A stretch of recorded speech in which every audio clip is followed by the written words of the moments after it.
Hello and welcome FW Vinay sir mentor. मैं हूं आपका टीचर एंड दोस्त विनय। आज है 15 अगस्त 2020 और मैं हाजिर हूं करंट अफेयर विद स्टैटिक लेकर के।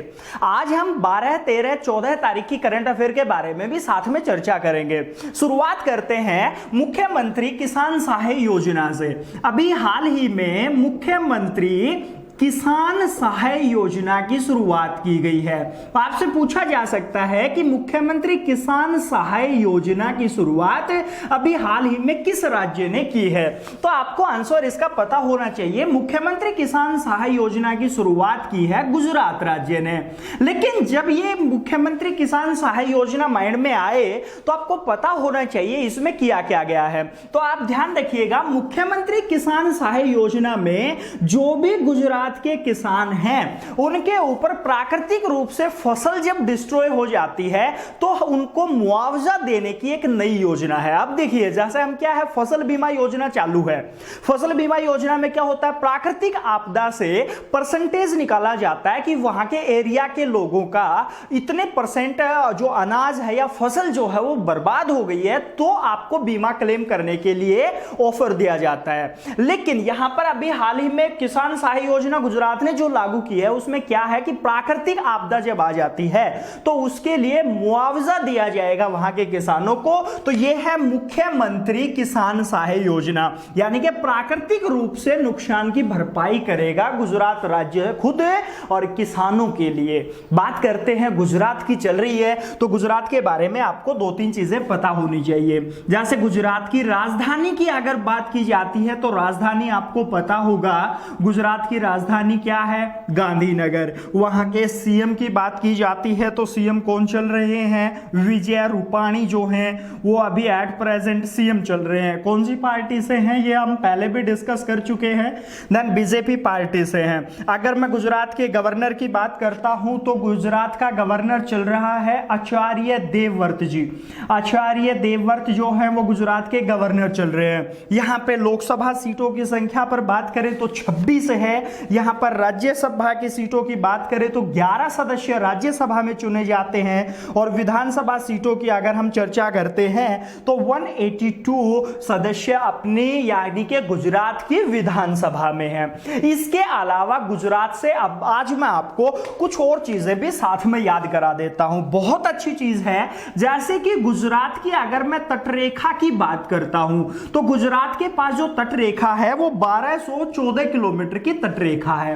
अब 1214 किलोमीटर की जो तटरेखा है वो सबसे लंबी तटरेखा है भारत के किसी भी राज्य की। तो आपसे पूछा जाता है भारत के किसी भी राज्य की सबसे लंबी तटरेखा किसकी है, तो वो कौन सी हो गया, देन गुजरात की हो गई। और कितनी हो गई है, 1214 किलोमीटर। इसके साथ दो तीन चीजें और ध्यान रखिएगा, देन गिर नेशनल पार्क आपसे पूछा जाए।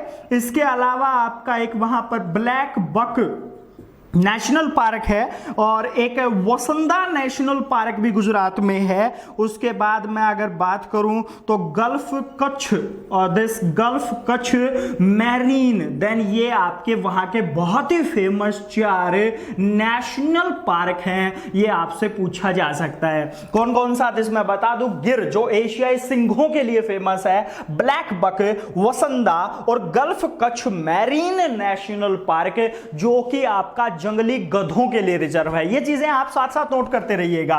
देश एशियाई सिंहों के लिए लिख लीजिएगा। एशियाई सिंह जो बब्बर शेर होता है, ये ध्यान रखना है, वर्ल्ड में दो ही जगह मिलते हैं, एक अफ्रीका में और एक इंडिया में यानी कि एशिया में, और इनके लिए स्पेशल रिजर्व है गिर नेशनल पार्क गुजरात का। उसके बाद ब्लैक बक, वसंदा और गल्फ जो है वो याद रखिएगा रिजर्व है किसके लिए, जंगली गधों के लिए। तो जंगली गधों के लिए रिजर्व कौन सा है, गल्फ कच्छ मैरीन। तो आपको पता होना चाहिए गुजरात के बारे में ये सारी चीजें। पर हां ध्यान रखिएगा, ये चीजें याद आप साथ साथ कर सकते हो, ऐसा मत सोचिएगा कि ये हमें याद नहीं हो रही है। नहीं रे, एक दिन याद जरूर होंगी। जब हम कभी इसके बारे में दोबारा चर्चा करेंगे ना तो ये रिपीट हो जाएंगे। और बेटा ध्यान रखना, रिपीटेशन से ही आपकी करंट अफेयर या स्टैटिक जीएस याद हो सकती है, बाकी हमारे पास कोई सॉल्यूशन नहीं है। अब नेक्स्ट चर्चा करते हैं। अभी हाल ही में कर्म साथी प्रकल्प योजना की शुरुआत की गई। लिख लीजिएगा, कर्म साथी प्रकल्प योजना। पूछा जा सकता है कर्म साथी प्रकल्प जो योजना है वो शुरुआत अभी हाल ही में किस राज्य ने की है? तो आप ध्यान रखिएगा, कर्म साथी प्रकल्प योजना की शुरुआत अभी हाल ही में की है वेस्ट बंगाल यानी कि आपका पश्चिम बंगाल ने। लेकिन इसमें है क्या चीज, ध्यान रखिएगा, कर्म साथी प्रकल्प योजना में 1 लाख ऐसे बेरोजगार व्यक्ति हैं जिनके पास प्रेजेंट रोजगार नहीं है, यानी कि 1 लाख बेरोजगार व्यक्ति हैं जिनको आत्मनिर्भर बनाएगी राज्य सरकार। यानी कि आत्मनिर्भर बनाने के लिए राज्य सरकार ने, कौन सी राज्य सरकार? पश्चिम बंगाल राज्य सरकार ने 1 लाख बेरोजगारों का टारगेट रखा है कि इनको आत्मनिर्भर बनाया जाएगा। किस योजना के अंतर्गत? तो कर्म साथी प्रकल्प योजना के अंतर्गत। लेकिन अब इसमें होगा क्या, यानी कि राज्य सरकार क्या करेगी? उनको सीधा गवर्नमेंट जॉब नहीं देने वाली, लेकिन यहां पर क्या किया जाएगा, इन लोगों के लिए देन सॉफ्ट लोन पॉलिसी उपलब्ध कराई जाएगी। मतलब इनको आसानी से लोन बैंक दे दे, ऐसी राज्य सरकार वहां पर सुविधा देने जा रही है। नेक्स्ट, इनके लिए देन सब्सिडी उपलब्ध करा देगी, यानी कि आपका जो सब्सिडी होता है वो राज्य सरकार दे देगी। किसके लिए? किसी भी लोन के लिए, ताकि वो अपना कोई भी सेटअप बना सके और उसके तहत अपनी बेरोजगारी को दूर कर सके। तो अभी हाल ही में कर्म साथी प्रकल्प योजना किस राज्य ने चलाई? पता चल गया, वेस्ट बंगाल ने। लेकिन जब आप वेस्ट बंगाल की चर्चा कर रहे हैं तो कुछ चीजें आपको पता होनी चाहिए, जैसे आपका पश्चिम बंगाल की राजधानी क्या है। अगर मैं पश्चिम बंगाल की राजधानी की बात करता हूं तो राजधानी है आपकी कलकत्ता। पश्चिम बंगाल की राजधानी कलकत्ता है। अगर मैं यहां पे बात करूं यहां के सीएम की, तो यहां का सीएम कौन है अभी at present? Mamata Banerjee. This Didi बोलते हैं ममता बनर्जी जो हैं वो यहाँ की प्रेजेंट सीएम चल रही हैं। अगर गवर्नर की बात कर रहे हैं तो जगदीप धनखड़ जो हैं, this Jagdeep Dhankhar at present यहाँ के गवर्नर चल रहे हैं, जगदीप धनखड़। बात कर रहे हैं लोकसभा सीटों की, तो यहाँ पर 42 लोकसभा में जाते हैं व्यक्ति, राज्यसभा में 16 व्यक्ति चुने जाते हैं, और मैं अगर विधानसभा की बात करता हूं तो 294 सदस्य यहां पर विधानसभा की सीटों पर चुनाव लड़ते हैं। बात जब पश्चिम बंगाल की चल रही है तो 2 चीजें आप साथ में जरूर याद रखिएगा। अच्छी चीजें कौन कौन सी हैं? देश एक तो सुंदरवन डेल्टा, पता होगा आपको, सुंदरवन डेल्टा जो है वो विश्व का सबसे बड़ा नदी डेल्टा है, और ये अपने इंडिया का सुंदरवन डेल्टा केवल कहां पर आता है? पश्चिम बंगाल में। वैसे मोस्टली जो है वो बांग्लादेश में है, लेकिन इंडिया में सुंदरवन डेल्टा कहां पर है? पश्चिम बंगाल में। और टोटल का अप्रोक्स 30% इंडिया में आता है। किस नदी के द्वारा बनाया गया है? तो याद रखिएगा, देश गंगा, और साथ में इसकी एक ट्रिब्यूटरी है जिसका नाम है ब्रह्मपुत्र। यानी कि ब्रह्मपुत्र और गंगा नदी के द्वारा डेल्टा बनाया गया जिसका नाम था सुंदरवन। अब नाम सुंदरवन क्यों है? तो ध्यान रखिएगा, इसमें एक पर्णपाती वन पाए जाते हैं, मैंग्रोव वन। याद रखिएगा, भारत में अगर हम बात करें मैंग्रोव वन कहां पर पाए जाते हैं, तो मैंग्रोव वन जो है वो पश्चिम बंगाल डेल्टाई जो एरिया है वहां पर पाए जाते हैं, और उनमें एक फेमस पेड़ का नाम है सुंदरी वृक्ष, जिसके कारण इसका नाम क्या रख दिया गया? सुंदरवन डेल्टा। सेकंड बात कर रहे हैं तो यहां पर ध्यान रखिएगा, और पश्चिम बंगाल जो है ये रहा, इस पश्चिम बंगाल का शोक बोला जाता है दामोदर नदी को। याद रखिएगा, दामोदर नदी जो है वो पश्चिम बंगाल का शोक बोली जाती है, शोर ऑफ पश्चिम बंगाल, यानी कि शोर of waste Bengal.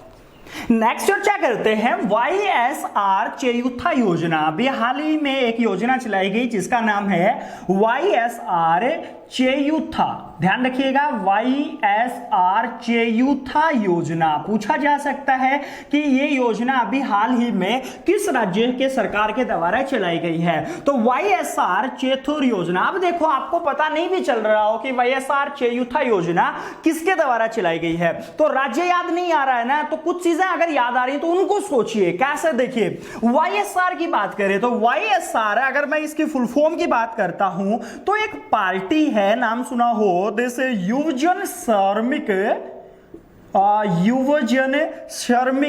Rythu, this Rythu party. और इस पार्टी से अगर आपको याद आ रहा हो तो इस पार्टी की स्थापना की गई थी 2011 में। किसने की थी? YS जगनमोहन रेड्डी ने। दिस ये एक पॉलिटिकल पार्टी है और नाम आपको पता होगा। देन YSR मतलब यूजन श्रमिक रायथू पार्टी, जिसका स्टेबलाइज किया गया 2011 में। किसने किया था? YS जगनमोहन रेड्डी ने। और अभी एट प्रेजेंट इसकी सरकार चल रही है। YS जो जगनमोहन रेड्डी हैं वो सीएम हैं इंडिया में किसी राज्य के। तो आपको अपने आप ही पता चल जाएगा कि YSR जो चेयुथ योजना है वो किस राज्य में है। तो देखिएगा, मैं फिर बता देता हूं, YSR रायथू पार्टी जो अभी एट प्रेजेंट सीएम चल रहे हैं, YS जगनमोहन रेड्डी, इसी ने पार्टी की स्थापना की थी, अभी एट प्रेजेंट सीएम है ये। और किस राज्य के हैं तो याद शायद आ गया होगा आपको, आंध्र प्रदेश। बेटा एक चीज यहां पे मैं आपको जरूर बताना चाहूंगा, अगर आपको सीधे क्वेश्चन नहीं आता ना तो उसकी बैकग्राउंड से जो कभी आपने याद किया ना उसको सोचने की कोशिश कीजिएगा, कुछ ना कुछ वहां से आपको जरूर याद होगा। अगर वो क्वेश्चन कहीं से भी लिंक होता होगा ना तो आपका आंसर पक्का निकलेगा। अब यहां पे बात कर रहे हैं तो पता चल गया YSR या चेयुथ योजना जो है वो किस राज्य के द्वारा चलाई गई है? देन आंध्र प्रदेश के द्वारा। लेकिन अब इस योजना में है क्या चीज, तो मैं आपको बता दूं इस योजना के अंदर क्या हो रहा है। इस योजना में 45 से 60 वर्ष की जो महिलाएं हैं, यानी कि ऐसी महिलाएं जिनकी ईयरली इनकम 2 लाख से कम है और एज 45 से 60 साल के बीच में है, उसे राज्य सरकार 75,000 रुपए की वित्तीय सहायता हर साल करेगी। यानी कि 75,000 रुपए की जो वित्तीय सहायता गवर्नमेंट करेगी वो कौन सी योजना के तहत है? YSR चेयुथ योजना। बस कंडीशन ध्यान रखिएगा, आंध्र प्रदेश राज्य है, कंडीशन क्या है? ईयरली इनकम 2 लाख से कम होनी चाहिए। तो ये योजना किसने आपका चलाई है प्रेजेंट? पता चल गया होगा, आंध्र प्रदेश ने। अब आंध्र प्रदेश की बात चल रही है तो राजधानी आपको पता है ना, आंध्र प्रदेश की राजधानी क्या चल रही है? देन अमरावती। लेकिन प्रेजेंट तो आपका वही चल रही है अमरावती, यानी कि आप ऑब्लिक करके हैदराबाद जरूर लिखिएगा। नेक्स्ट बात कर रहे हैं, सीएम कौन है? पता चल गया, देश अभी पहले ही बता चुका हूं, YS जगनमोहन रेड्डी जो है वो एट प्रेजेंट सीएम है यहाँ के। अगर गवर्नर की बात की जाती है तो गवर्नर कौन है? विश्वभूषण हरिचंद्र। याद रखिएगा, देश विश्वभूषण, ये नाम रेयर ही मिलते हैं। विश्वभूषण, भारत भूषण, देश ध्यान रखिएगा, ये है विश्वभूषण। कौन से हैं? विश्वभूषण हरिचंदन। देश विश्वभूषण हरिचंदन जो हैं वो प्रेजेंट टाइम पर आपका ध्यान रखिएगा आंध्र प्रदेश के गवर्नर चल रहे हैं। नेक्स्ट बात कर रहे हैं यहाँ पे लोकसभा की सीटों की, तो 25 लोकसभा में सीटें हैं, राज्यसभा में 11 सीटें हैं यहाँ पर, और यहाँ की विधानसभा में 175 सीटें हैं। ये चीजें याद जरूर रखिएगा। लेकिन एक चीज और, कुछ चीजें स्टैटिक पार्ट की अगर हम करें तो आपको पता होना चाहिए, this Satish Dhawan space centre है इंडिया का। ये सतीश धवन स्पेस सेंटर जो है वो कहां पर है? तो आपका पता होगा इसरो की एक शाखा है Satish Dhawan space centre. Then ये श्री हरिकोटा में है, और श्री हरिकोटा कहां पर है आपका? देन गुजरात, कहां पर है? आंध्र प्रदेश में। नेक्स्ट बात करें तो एक झील जरूर लिखिएगा, नाम है कोलेरू झील। ये बहुत आती है एग्जाम में, कोलेरू झील कहां पे है? तो कोलेरू झील आपका कहां पर है? आंध्र प्रदेश में। और एक और मैं बता देता हूं लास्ट, वो है Nagarjuna Sagar dam. This Nagarjuna Sagar dam जो है ये कृष्णा नदी पर है। याद रखिएगा, कृष्णा नदी पर नागार्जुन सागर डैम, ये भी कहां पर है आपका? आंध्र प्रदेश में। डन। नेक्स्ट चर्चा करते हैं, एक अभी हाल ही में और योजना चलाई गई है जिसका नाम है अरुणोदय योजना। देश अरुणोदय योजना जो है वो अभी हाल ही में किस राज्य ने चलाई है? तो अरुणोदय योजना, लेकिन पहले आपको पता होना चाहिए ये योजना है क्या। तो मैं आपको बता दूं, इस योजना के तहत क्या है कि किसी भी परिवार को, यानी कि इस राज्य के किसी भी परिवार के लिए अगर चिकित्सा की उसको जरूरत है, या उसका पोषण में कोई कमी चल रही है, या इसके अलावा उसकी जो शैक्षणिक स्थिति है वो कमजोर चल रही है, तो इन चीजों को बढ़ाने के लिए ये राज्य सरकार हर महीने 830 रुपए उस परिवार को देगी। कहने का मतलब जो अरुणोदय योजना है उसमें क्या होगा कि वो राज्य सरकार उस फैमिली को जिसको चिकित्सा की जरूरत पड़ सकती है, पोषण की जरूरत है, शैक्षणिक पिछड़ा हुआ वो परिवार है, तो उस परिवार को 830 रुपए पर मंथ उनको उनके अकाउंट में मिल जाएंगे। और ये योजना जो है वो अभी हाल ही में किसके द्वारा चलाई गई है, तो मैं बता दूं ये योजना है असम सरकार की। असम सरकार ने केवल, और एक चीज और ध्यान रखिएगा, ये किसको मिलने वाले हैं, परिवार को मिलने वाले हैं, लेकिन कौन से परिवार को, जिसके अंदर महिला वित्तीय सशक्तिकरण की जरूरत है। मतलब वहां की जो महिला है वो शैक्षणिक रूप से पिछड़ी हुई है और उनके पास वित्तीय सहायता नहीं है, तो महिला वित्तीय सशक्तिकरण के लिए ये योजना भी हाल ही में शुरू की गई है असम में, जिसका नाम है अरुणोदय योजना। तो अरुणोदय योजना पता चल गया असम सरकार ने शुरू की है और महिला वित्तीय सशक्तिकरण के लिए महिलाओं को पैसे की जरूरत होती है, तो उनके परिवार को पैसे मिलेंगे, हर महीने मिलेंगे, कितने, 830 रुपया। और ये ध्यान रखना लगभग जो है वो 17 लाख परिवारों को दिए जाएंगे। अब असम की चर्चा चल रही है तो आपको कुछ चीजें असम के बारे में पता होनी चाहिए। जैसे असम की राजधानी तो आपको बहुत याद ही होगी, राजधानी तो पता है। जैसे बात करें तो राजधानी क्या है आपका, दिसपुर राजधानी चल रही है। बात चले सीएम की तो सीएम आपको याद होना चाहिए। देन कौन है, सर्बानंद सोनोवाला। सर्बानंद सोनोवाला जो है वो यहाँ के प्रेजेंट सीएम चल रहे हैं, और किस पार्टी से है वो भी मैं आपको बता दूं। देन ये बीजेपी पार्टी से है। गवर्नर की बात कर रहे हैं तो गवर्नर कौन है, जगदीश मुखी यहाँ के प्रेजेंट गवर्नर हैं। ये रहे जगदीश मुखी यहाँ के गवर्नर चल रहे हैं प्रेजेंट। और यहाँ पे अगर मैं लोकसभा सीटों की बात करूं तो 14 लोकसभा में सीटें हैं, राज्यसभा की बात करें तो 7 राज्यसभा में जाते हैं सदस्य, और विधानसभा की बात करें तो 126 जो हैं वो विधानसभा के यहाँ से सदस्य चुने जाते हैं। एक चीज और साथ में ध्यान रखिएगा, बहुत ही फेमस चीजें क्या है असम से बात करें तो याद होना चाहिए आपको। जैसे एक तो मांझुली द्वीप बहुत ही फेमस है, विश्व का सबसे बड़ा नदी द्वीप है, तो पूछा जा सकता है कहां पे है, तो मांझुली द्वीप असम में ही है। नेक्स्ट बात करें तो भूपेन हजारिका ब्रिज सुना होगा, भूपेन हजारिका ब्रिज। ये जो भूपेन हजारिका ब्रिज है ये भारत का सबसे बड़ा यानी कि लंबा सड़क पुल है, जो कि अप्रोक्स 9.15 किलोमीटर लंबा है। और एक चीज और मैं यहां से बताना चाहूंगा, this Kaziranga national park, Kaziranga जो नेशनल पार्क है वो एक सींग के गैंडे के लिए फेमस है। एक सींग का गैंडा बोले तो विश्व में केवल भारत में ही पाया जाता है, और वो कहां पर, काजीरंगा नेशनल पार्क में। जो कहां पे है ये काजीरंगा नेशनल पार्क, वो आपका असम में है। और लास्ट ध्यान रखना, एक नृत्य है जिसका नाम है बिहू, बहुत इंपॉर्टेंट है, अगर दिल्ली पुलिस तैयारी कर रहे हो तो ये जरूर याद रख लेना, बिहू नृत्य किस राज्य का है। और लास्ट में फिर याद दिला दूं, याद जरूर रखना अरुणोदय योजना है, और अरुणोदय योजना अरुणाचल प्रदेश ही नहीं लगा देना है।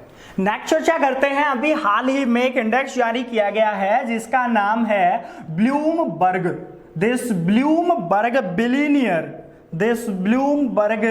Billionaire index. ये अभी आपका बिलियनियर जो है वो इंडेक्स जारी किया गया है। आपसे पूछा जा सकता है कि अभी हाल ही में जारी ब्लूमबर्ग बिलियनियर्स इंडेक्स यानी कि विश्व के जो अरबपति लोग हैं उनकी एक सूची जारी की गई है, और इसमें एक स्थान मिला है भारत के व्यक्ति को। वो कौन से नंबर पे मिला है, तो मैं आपको सभी बता देता हूं जो टॉप है 3-4 कौन कौन से। तो अभी हाल ही में ब्लूमबर्ग बिलियनियर्स इंडेक्स के अंदर जो इंडेक्स जारी किया गया उसमें नंबर 1 पर आए हैं जेफ बेजोस, सबसे ज्यादा पैसा इसके पास है, यानी कि जेफ बेजोस जो हैं वो नंबर 1 चल रहे हैं। अब जेफ बेजोस नाम से आपको पता चल गया होगा है कौन ये व्यक्ति, तो जेफ बेजोस पता है ना आपको, अमेजन जो है आपका देश अमेजोन बोलते हैं, ये एक आपके एक सेलिंग साइट है दिस अमेजोन। और एक चीज और ध्यान रखिएगा, अमेजोन जो है वो 1994 में आई थी, ये ध्यान रखिएगा भाई।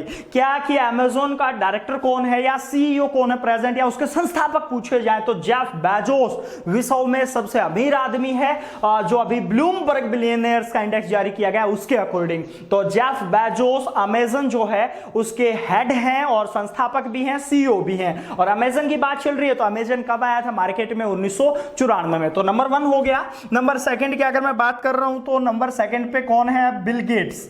देन ये नंबर 2 चल रहे हैं जिसका नाम है बिल गेट्स। और बिल गेट्स आपको पता होगा दिस माइक्रोसॉफ्ट, बिल गेट्स जो है वो माइक्रोसॉफ्ट के संस्थापक हैं, फाउंडर हैं। और माइक्रोसॉफ्ट की बात करें तो आप याद रखिएगा 1975 में ये कंपनी बनाई थी, किसने? बिल गेट्स ने। याद रखना। नंबर 3 पे कौन पहुंचा है? तो नंबर 3 पे है मार्क जुकरबर्ग, बिलियनियर में दिस मार्क जुकरबर्ग। कहने का मतलब इंडिया से अभी तक नहीं है, नंबर 3 में नहीं आए हैं भारत के कोई भी अभी।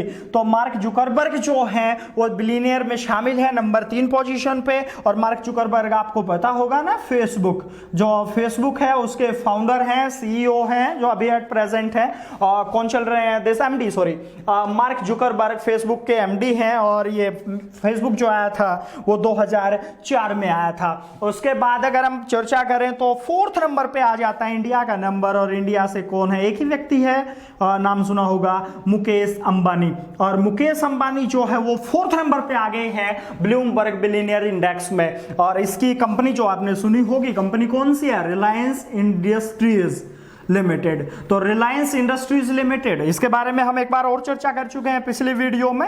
और इसकी जो स्थापना हुई थी वो कब हुई थी? 1973 में हुई थी। इसका हेडक्वार्टर कहां पे है तो पता होना चाहिए, दिस मुंबई में। और इसको स्थापित करने वाला यानी कि इसका फाउंडर पूछा जाए तो फाउंडर कौन है? मुकेश अंबानी के पापा जी यानी कि धीरू भाई अंबानी थे, फाउंडर धीरू भाई अंबानी। और प्रेजेंट जो एमडी अगर पूछा जाए, मैनेजिंग डायरेक्टर या चेयरमैन की बात की जाए तो कौन चल रहा है? मुकेश अंबानी। नेक्स्ट एक चीज और मैं आपको बताते चल रहा हूं, ध्यान रखना, ये जो कंपनियां हैं इनके बारे में एकदम से याद नहीं होगा आपको, रिपीटेशन की आदत डालिए। अब एक चीज और साथ में मैं आपको बताता चल रहा हूं, नोट करिएगा कि अभी हाल ही में एक और सूची जारी की गई थी जिसका नाम मैं बता दूं, देन फॉर्च्यून टॉप 100 ग्लोबल की, यानी कि आपका then Fortune top 100, Fortune top 100 जो ग्लोबल व्यक्ति हैं, कंपनीज की बात करें तो आपका फॉर्च्यून टॉप 100 ग्लोबल कंपनीज जो हैं उसमें भी इंडिया की जो कंपनी है देन RIL यानी कि रिलायंस इंडस्ट्रीज लिमिटेड जो है उसकी रैंकिंग ध्यान रखिएगा 96वीं है।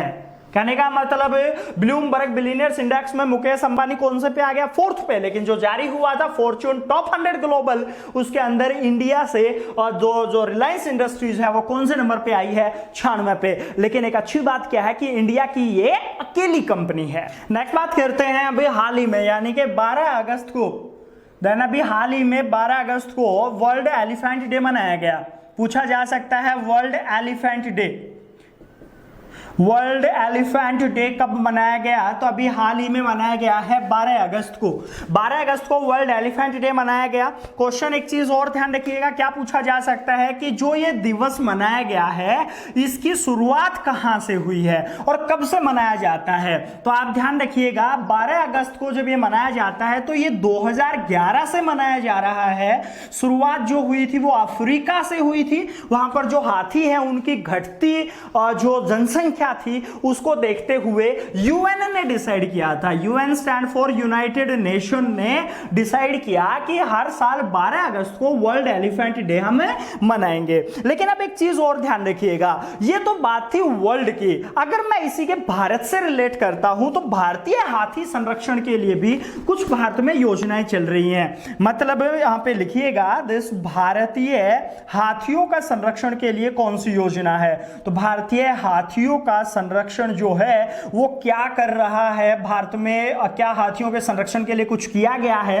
तो भारतीय हाथियों के लिए। लेकिन उससे पहले एक चीज और मैं बता दूं, हाथियों की भारत में बात की जाए तो भारत में 3 टाइप के हाथी पाए जाते हैं। कहने का मतलब जो प्रजातियां हैं भारत में हाथियों की वो 3 हैं। कौन कौन सी? जैसे एक तो भारतीय हाथी, देश भारतीय। सेकंड अगर मैं यहां पे बात करता हूं तो सेकंड जो पाया जाता है वो सुमात्रन है, भारत में एक हाथी और पाया जाता है जिसका प्रजाति है सुमात्रन, और तीसरा पाया जाता है वो है श्रीलंकन। यानी कि भारत में ये 3 टाइप के हाथियों की प्रजातियां पाई जाती हैं, और इसका जो संरक्षण है वो एक अधिनियम बनाया गया था जिसके तहत इसका संरक्षण होता है।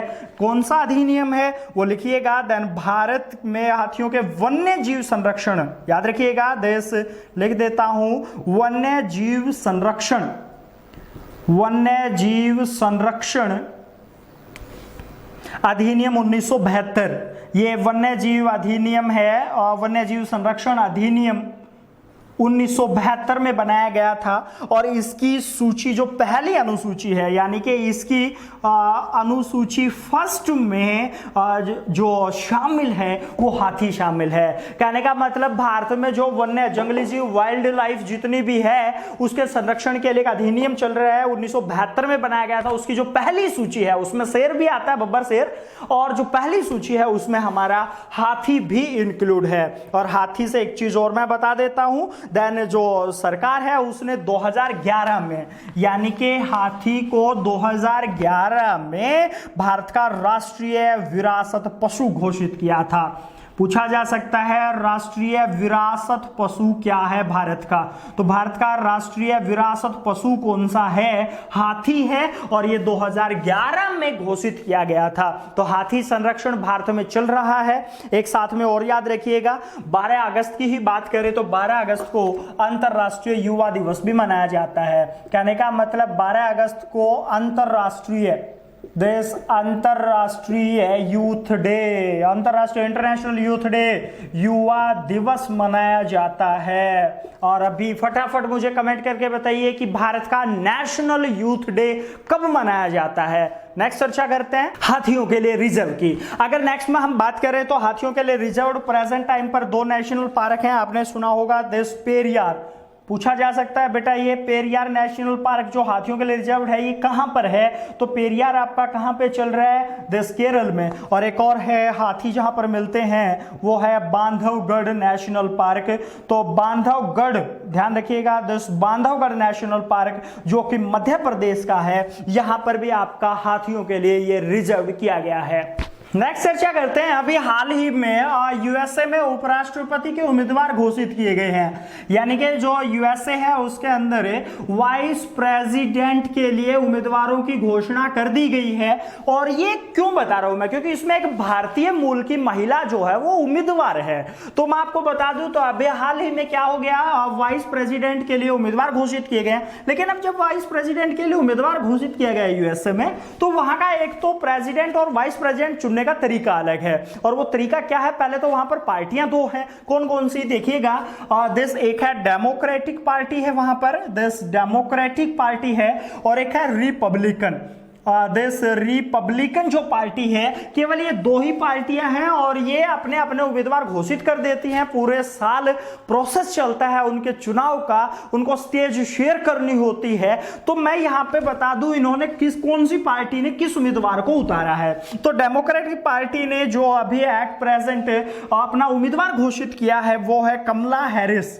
देश कमला हैरिस ये डेमोक्रेटिक पार्टी से बिलोंग करती हैं। कमला हैरिस ये भारतीय मूल की हैं और ये वाइस प्रेसिडेंट के लिए डेमोक्रेटिक पार्टी की उम्मीदवार हैं। साथ में इसके अपोजिशन में रिपब्लिकन पार्टी से आएंगे और वो है Mike Pence. This Mike Pence vice president के लिए उम्मीदवार होंगे और रिपब्लिकन पार्टी से। लेकिन एक चीज और ध्यान रखिएगा, अभी 3 नवंबर को इसी साल 2020 में वहां पर राष्ट्रपति का भी चुनाव है, वो भी आपको जरूर याद रखना है। राष्ट्रपति का चुनाव जो अभी 3 नवंबर को होगा वो कौन से राष्ट्रपति के लिए होगा? तो 59th प्रेसिडेंट के लिए। लिख लीजिएगा ये राष्ट्रपति, देश ये राष्ट्रपति के लिए होगा।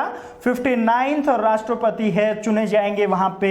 और कब होगा ये चुनाव? 3 नवंबर। अभी हालांकि प्रेजेंट तक वहां पर ऐसी कोई आधिकारिक घोषणा नहीं की गई है कि जो राष्ट्रपति का चुनाव है उसको पोस्टपोन किया जाएगा, नहीं होगा, क्योंकि डोनाल्ड ट्रंप खुद कह रहे हैं कि 3 नवंबर को राष्ट्रपति का चुनाव होगा।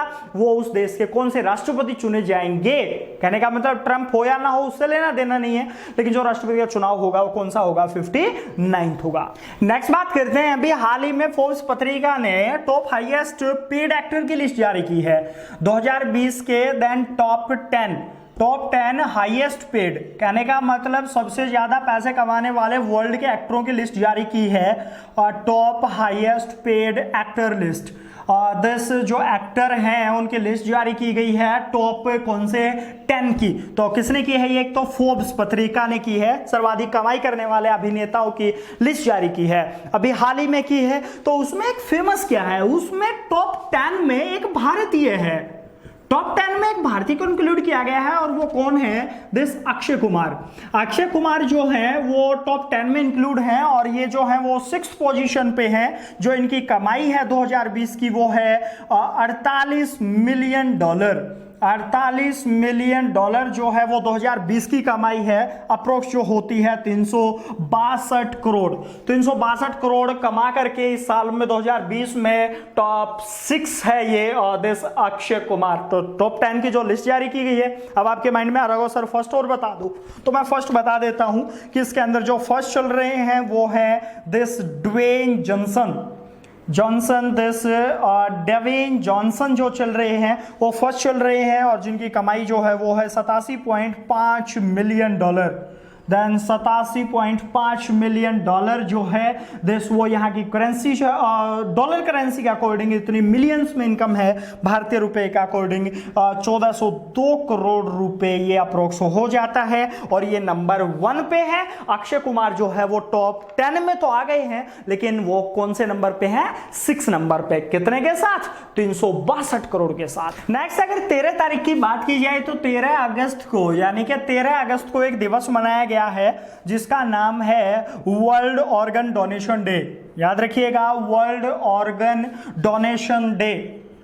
वर्ल्ड ऑर्गन डोनेशन डे अभी हाल ही में मनाया गया। तो पूछा जा सकता है कितनी तारीख को मनाया गया? अगस्त माह के बहुत सारे आपके ध्यान रखिएगा डे हैं जो आपके मैं पिछली वीडियो में बता चुका हूं, आप वो वीडियो देख करके जरूर नोट करिएगा। 13 अगस्त वर्ल्ड ऑर्गन डोनेशन डे मनाया गया है। और याद रखिएगा ये क्यों मनाया जाता है, क्योंकि जब वो आदमी कोई मर जाता है तो उसका जो हार्ट की बात करें तो जो हार्ट है उसकी बात की जाती है, या लीवर की बात की जाए, लीवर के बाद उसके देन किडनी की बात की जाती है, उसकी आंत जो है उसकी बात की जाए, या उसकी आंखों की बात की जाए, तो ये लोगों को प्रेरित करता है ये दिवस कि अगर व्यक्ति अपनी स्वेच्छा से मरने के बाद इन चीजों को डोनेट करे तो वो किसी दूसरे व्यक्ति के काम आ सकते हैं जिनको इनकी जरूरत है। इसलिए यह दिवस हर साल मनाया जाता है। कितनी तारीख को? याद रखिएगा 13 अगस्त को। लेकिन ये तो बात हुई वर्ल्ड ऑर्गन डे की। क्या इंडिया भी ऐसा कोई दिवस मनाता है? मतलब नेशनल ऑर्गन डे कब मनाया जाता है? नेशनल ऑर्गन डे जो है वो कब मनाया जाता है? तो हम उसको अभी मनाएंगे, और वो कब मनाएंगे? 27 नवंबर को। याद रखिएगा 27 नवंबर को मनाएंगे राष्ट्रीय अंगदान दिवस। और जो 2019 में हमने मनाया था पिछला, वो 10th था। तो फटाफट कमेंट करके बताइएगा, हर साल मनाते आ रहे हैं कि सर पहला कब मनाया गया होगा, यानी कि हम कब से और नेशनल ऑर्गन डे मनाते आ रहे हैं। क्योंकि 2019 वाला कौन सा था? 10th। अभी जो मनाएंगे 2020 में आगे आएगा वो कौन सा है? आपका 11th हम मनाएंगे। तो नेशनल ऑर्गन डे भी मनाया जाता है 27 नवंबर को, और वर्ल्ड का कब मनाया हमने? अभी हाल ही में 13 अगस्त को। नेक्स्ट बात करते हैं, अभी हाल ही में एक प्रधानमंत्री चुने गए हैं। आपसे पूछा जा सकता है किस देश के हैं, तो प्रधानमंत्री का नाम बता दूं, देश मोहम्मद ओल्ड बिलाल जो है वो अभी पीएम चुने गए हैं। पूछा जाए किस देश के हैं, तो याद रखिएगा ये जो पीएम चुने गए हैं वो देश है मारिटानिया।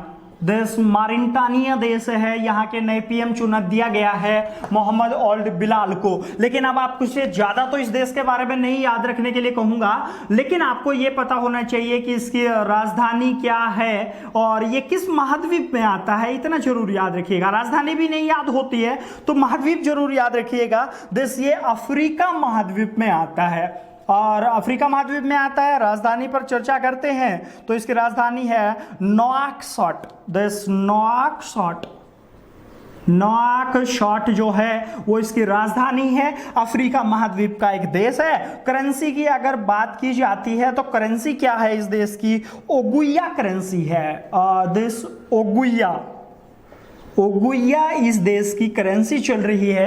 तो यहां से ज्यादा याद नहीं रखना आपने, बस एक तो नाम याद रखना, Mohamed Ould Bilal present time पर किस देश के नए पीएम चुने गए हैं? तो वो किस देश के पीएम हैं? आपके मॉरिटानिया के पीएम हैं। और एक और व्यक्ति आपका और चुना गया है, अभी हाल ही में एक पीएम और चुना गया है। उस पीएम की बात करें तो नाम क्या है उसका?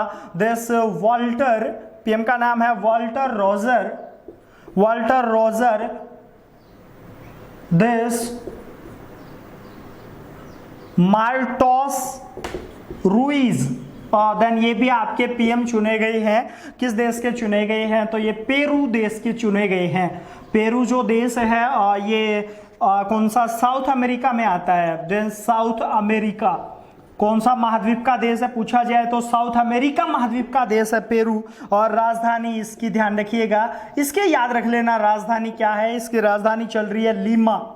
पेरू की राजधानी लीमा है। और अगर मैं करेंसी की बात करता हूं तो इसकी करेंसी क्या है? Peruvian soul. सोल याद रखिएगा, डॉलर नहीं है, क्योंकि हम अमेरिका जैसे याद रखते हैं महाद्वीप तो हम डॉलर लिख देते हैं, डॉलर नहीं है।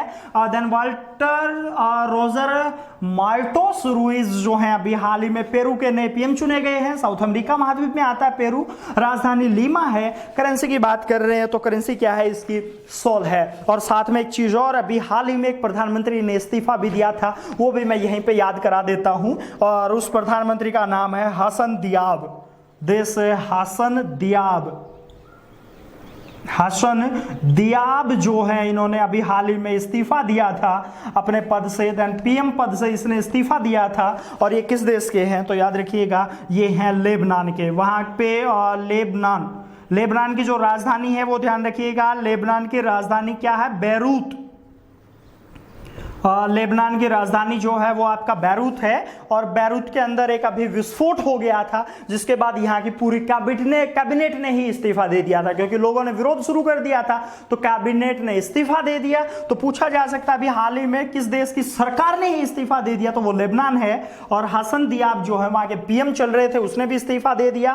राजधानी उसकी बैरूत है। और महाद्वीप में बात करें तो करेंसी पहले बता दूं, इसकी करेंसी क्या है? 10 पाउंड इस देश की करेंसी है। और मुझे कमेंट करिएगा लेबनान किस महाद्वीप में आता है। ध्यान रखिएगा, अफ्रीका अगर माइंड में आ रहा है तो क्वेश्चन मार्क टैग कर लेना, अफ्रीका नहीं है ना?